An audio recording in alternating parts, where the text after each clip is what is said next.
This is Mr. and what I have for you today is a zap quake LALO. I think I got the right number of zaps. I might have missed out. Let's dive in. Before we do, just quickly check the expos.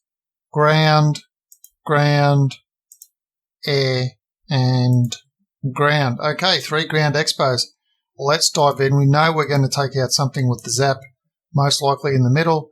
Let's have a look. We've got, oh, look, if you could get that crossover, oh, almost.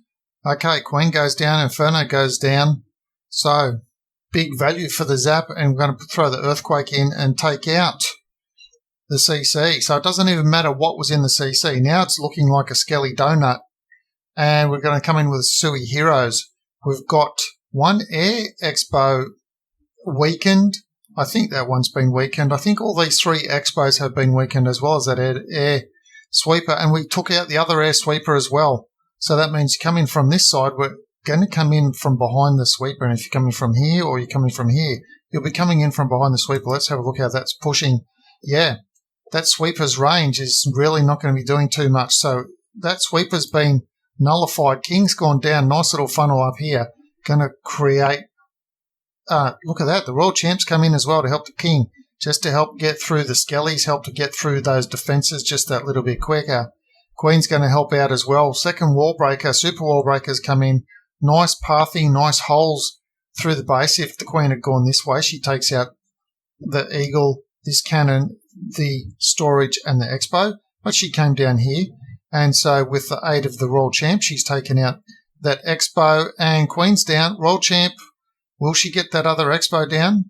The Air Expo? And yes, she has. So 2 Expos have gone down, just leaving 2 ground expos up. And look at that, 37% of the base. But that little whole quadrant sort of section that you've heard me talk about if you're familiar with the channel. Now we've got the blimp coming in over to the town hall. We'll check out at the end of the attack what's in the blimp. I'm assuming there's a Yeti, at least a Yeti, and maybe some super gobs to get in there and take out the town hall on the sneaky on the down low. Although I'm not sure how effective that would be if it was in range of the scatter shot anyway.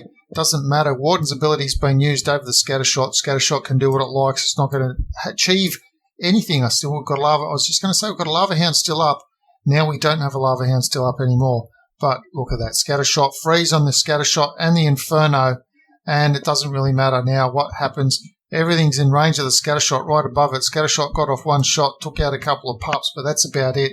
Inferno can't compete with that level of balloons coming in. Too much balloon parade action there. Minions up top for cleanup. Just got this little thing over here on the left. Just 1 minion and 1 pup on that one. But I don't think that's going to be detrimental.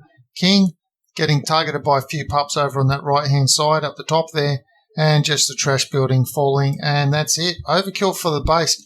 It's like a steady, slow overkill. Can't do anything about it. What did he have in? 5 gobs. And the Lava Hound.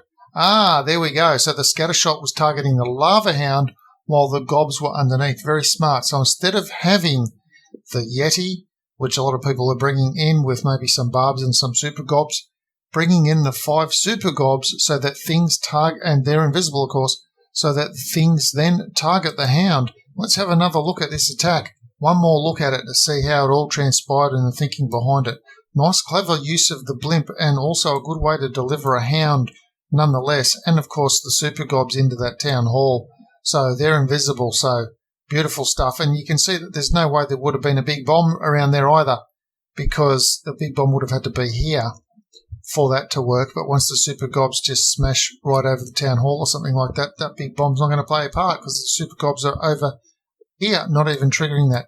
Minion out of range of the wizard, out of range of the air defense, or just nice placement of that minion out of range of the archer.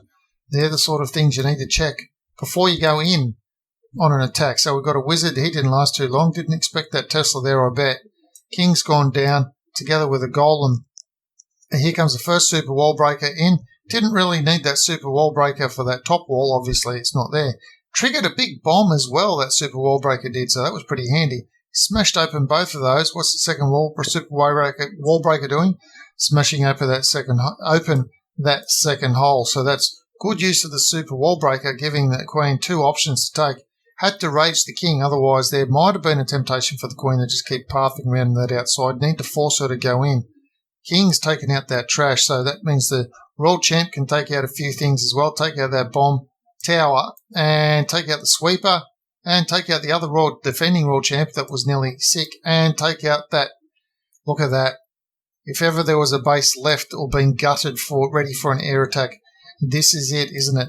First Lava Hound's in's not going to last too long. Does have a second Lava Hound up the sleeve, though. Still to deploy. Loads of balloons. Here comes that sweeper.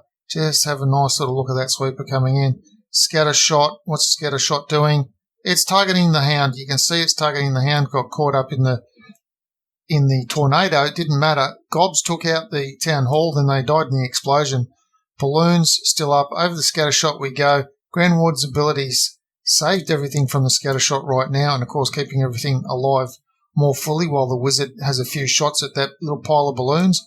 It's going to take out a few of those balloons for sure, and the scatter shot helped take out that pile, but now the scatter shot doesn't know what to do, has to deal with some pups, has to deal with balloons, and now things have just gotten into range, and of course the Grand Warden's shooting the scatter shot as well, and game over for the base.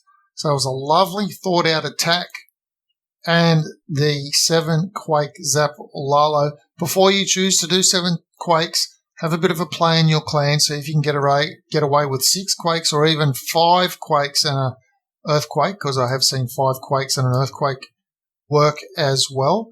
But again, it might all depend on what it is you want to take out. And there we go. Have a look at those troops. 12 minions, 1 golem for tanking, 1 wizard died too early to an unsuspecting Tesla, 2 super wall breakers, doesn't even have max heroes and queen. And we've got 29 loons, 2 lava hounds, 5 zap. Oh, we can't forget the single archer. 1 earthquake, 2 zaps in the CC, as well as bringing his own 2 freeze and 3 haste. Super gobs in with the blimp. In any case, that's all I've got for this video. If you have any questions or comments about the attack, please leave them down below. If you like this sort of thing, you want to see more of it, please subscribe to the channel. And as always, thanks for watching.